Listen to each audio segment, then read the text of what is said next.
নমস্কার। আমাদের আজকের এই ভিডিওতে আমরা পার্সোনাল ফিন্যান্স নিয়ে আলোচনা করব। আজকের ভিডিওতে যে টপিক নিয়ে আলোচনা করা হবে সেটি হলো পোস্ট অফিসের বিখ্যাত সিনিয়র সিটিজেন সেভিং স্কিম বা SCSS। বাঙালির টাকা জমানোর বিশ্বস্ত প্রতিষ্ঠানগুলির মধ্যে অন্যতম একটি হলো পোস্ট অফিস। বর্তমানে বেশিরভাগ ব্যাংক ও NBFC-তে টাকা জমানো বেশ নিরাপদ হলেও মানুষের পুরনো অভ্যাস আজও বদলায়নি। এখনো যখনই টাকা জমাবার কথা মাথায় আসে আমাদের সবার আগে মনে পড়ে পোস্ট অফিসের কথা। আপনারা যারা আমাদের আগের কিছু ভিডিও মিস করেছেন তাদের জন্য জানিয়ে রাখি, আমরা সম্প্রতি পোস্ট অফিসের মান্থলি ইনকাম স্কিম ও টাইম ডিপোজিটের বর্তমানে লাভের পরিমাণ ও বিনিয়োগ হিসেবে এর গুরুত্ব নিয়ে ভিডিও এনেছি। এরকমই পোস্ট অফিসের একাধিক লাভজনক বিকল্পগুলির মধ্যে হলো প্রবীণ নাগরিকদের জন্য সেরা বিকল্প সিনিয়র সিটিজেন সেভিং স্কিম বা SCSS।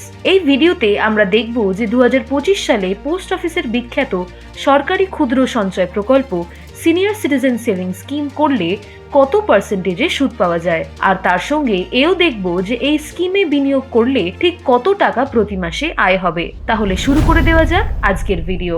অবসর গ্রহণের পর আর্থিক সুরক্ষা এবং নিয়মিত আয়ের একটি নিশ্চিত উৎস খুঁজে বের করা প্রত্যেক প্রবীণ নাগরিকদের জন্য অত্যন্ত গুরুত্বপূর্ণ হয়ে দাঁড়ায়। আর এই ক্ষেত্রে পোস্ট অফিসের সিনিয়র সিটিজেন সেভিং স্কিম হলো ভারত সরকারের এমন একটি ক্ষুদ্র সঞ্চয় প্রকল্প যা ঝুঁকিহীন বিনিয়োগের বিনিময়ে সর্বোচ্চ নিরাপত্তা ও আকর্ষণীয় রিটার্নের গ্যারান্টি দেয়। সাধারণত 60 বছর বা তার বেশি বয়সী ব্যক্তিরা এই স্কিমে বিনিয়োগ করতে পারেন। এর সুদের হার ত্রৈমাসিক ভিত্তিতে অর্থাৎ প্রতি 3 মাসে ভারত সরকার নির্ধারণ করে। আর এই স্কিমের সুদ অন্যান্য বিনিয়োগ স্কিম বা ফিক্সড ডিপোজিটের তুলনায় অনেক বেশি হওয়ায় 2025 সালেও সিনিয়র সিটিজেন সেভিং স্কিম প্রবীণ নাগরিকদের অবসরকালীন পুঁজি সুরক্ষিত রাখার জন্য একটি আদর্শ বিকল্প হিসেবে দেখা যায়। সিনিয়র সিটিজেন সেভিং স্কিমের লাভজনকতার মূল ভিত্তি হল এর দারুণ সুদের হার। সরকারি ঘোষণা অনুযায়ী 2025 সালে এই স্কিমের সুদের হার একই রাখা হয়েছে, অর্থাৎ 8.2%। এই হার অন্য সঞ্চয় প্রকল্পের তুলনায় স্থিতিশীল এবং কিছু ক্ষেত্রে অনেকটাই বেশি। সিনিয়র সিটিজেন সেভিং স্কিমের সবচেয়ে বড় সুবিধা হল এর সুদ ত্রৈমাসিক ভিত্তিতে সরাসরি বিনিয়োগকারীর সেভিংস অ্যাকাউন্টে জমা হয়।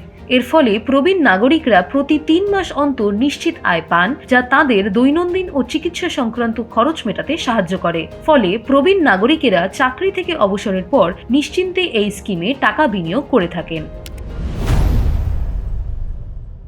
2023 সালের কেন্দ্রীয় বাজেটে সিনিয়র সিটিজেন সেভিং স্কিমে বিনিয়োগের সর্বোচ্চ সীমা 15 লক্ষ টাকা থেকে বাড়িয়ে 30 লক্ষ টাকা করা হয়েছে।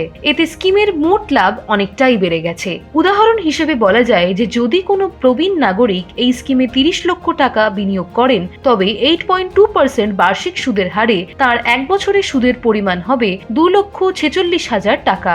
এর অর্থ হলো তিনি প্রতি 3 মাস অন্তর 61,500 টাকা নিশ্চিত সুদ পাবেন। পুরো 5 বছরের মেয়াদে এই বিনিয়োগ থেকে মোট 12,30,000 টাকা নিশ্চিত সুদ পাওয়া সম্ভব। এই দারুণ এবং নিয়মিত রিটার্ন সিনিয়র সিটিজেন সেভিং স্কিমকে প্রবীণ ব্যক্তিদের জন্য আয়ের অন্যতম প্রধান উৎস করে তুলেছে।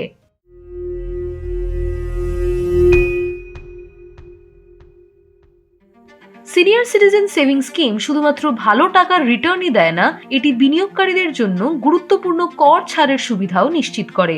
এই স্কিমে বিনিয়োগ করা মূল অর্থ আয়কর আইনের ধারা 80C-র অধীনে প্রতি বছর 1.5 লক্ষ টাকা পর্যন্ত কর ছাড়ের সুযোগ দেয়। যদিও সিনিয়র সিটিজেন সেভিং স্কিম থেকে পাওয়া সুদের ওপর কর দিতে হয়, তবে 2025 সালের এপ্রিল মাস থেকে একটি অত্যন্ত গুরুত্বপূর্ণ নতুন নিয়ম কার্যকর হয়েছে। প্রবীণ নাগরিকদের জন্য এই স্কিমের সুদের ওপর TDS বা ট্যাক্স ডিডাক্টেড অ্যাট সোর্স এর সীমা 50,000 টাকা থেকে বাড়িয়ে 1 লক্ষ টাকা করা হয়েছে। এর ফলে যাদের সুদ বাবদ বার্ষিক আয় 1 লক্ষ টাকার নিচে তাদের কোনো TDS কাটা হবে না। এই কর সংক্রান্ত সুবিধাগুলি সিনিয়র সিটিজেন সেভিং স্কিমের সামগ্রিক লাভের পরিমাণকেও বাড়িয়ে দিয়েছে। সিনিয়র সিটিজেন সেভিং স্কিমের নিশ্চিত রিটার্ন এবং কর ছাড়ের সুবিধার বাইরেও এর বেশ কিছু অন্য লাভও রয়েছে যা অনেকেই বিশেষ নজর দেন না। এই স্কিমের মেয়াদকাল হলো 5 বছর, যা মেয়াদ পূর্তির পর আরও 3 বছরের জন্য বাড়ানোর সুযোগ রয়েছে। এবং 2024 সালের সংশোধিত নিয়ম অনুযায়ী একাধিকবার তা বাড়ানো যেতে পারে। ফলে একবার বিনিয়োগ করে বহু বছর পর্যন্ত নির্দিষ্ট সুদের হারে রিটার্ন পাওয়া যায়। পাশাপাশি আরেকটি সুবিধা হলো প্রবীণ নাগরিকরা এই সিনিয়র সিটিজেন সেভিংস স্কিম অ্যাকাউন্টটি দেশের যে কোনো পোস্ট অফিস বা এমনকি রেজিস্টার্ড ব্যাংকেও খুলতে পারেন। অপ্রত্যাশিত আর্থিক প্রয়োজনে প্রিম্যাচিওর উইথড্রয়ালের সুযোগ থাকে, তবে সেই ক্ষেত্রে মাথায় রাখতে হবে যে সময়ের আগে টাকা তুললে জরিমানা দিতে হয়ে থাকে। তবে সব মিলিয়ে দেখতে গেলে সিনিয়র সিটিজেন সেভিংস স্কিমে বিনিয়োগ প্রবীণ নাগরিকদের জন্য বহু সুবিধা ও দারুণ লাভ নিয়ে আসে। এই সমস্ত সুবিধাগুলি একযোগে এই স্কিমকে প্রবীণ নাগরিকদের কাছে শুধুমাত্র সঞ্চয়ের বিকল্প নয়, বরং এক ভরসার প্রতীক হিসেবে তুলে ধরেছে। সিনিয়র সিটিজেন সেভিংস স্কিম প্রকল্পটি 2004 সালে ভারত সরকার প্রথম শুরু করেছিল। এই ক্ষুদ্র সঞ্চয় প্রকল্পের প্রধান উদ্দেশ্য ছিল দেশের প্রবীণ নাগরিকদের আর্থিক নিরাপত্তা নিশ্চিত করা। অবসর গ্রহণের পর যাতে প্রবীণরা তাদের সঞ্চিত অর্থের উপর নিরাপদ, সরকারি গ্যারান্টিযুক্ত এবং নিয়মিত আয়ের উৎস পান, সেই লক্ষ্যেই এই প্রকল্পটি তৈরি করা হয়েছিল।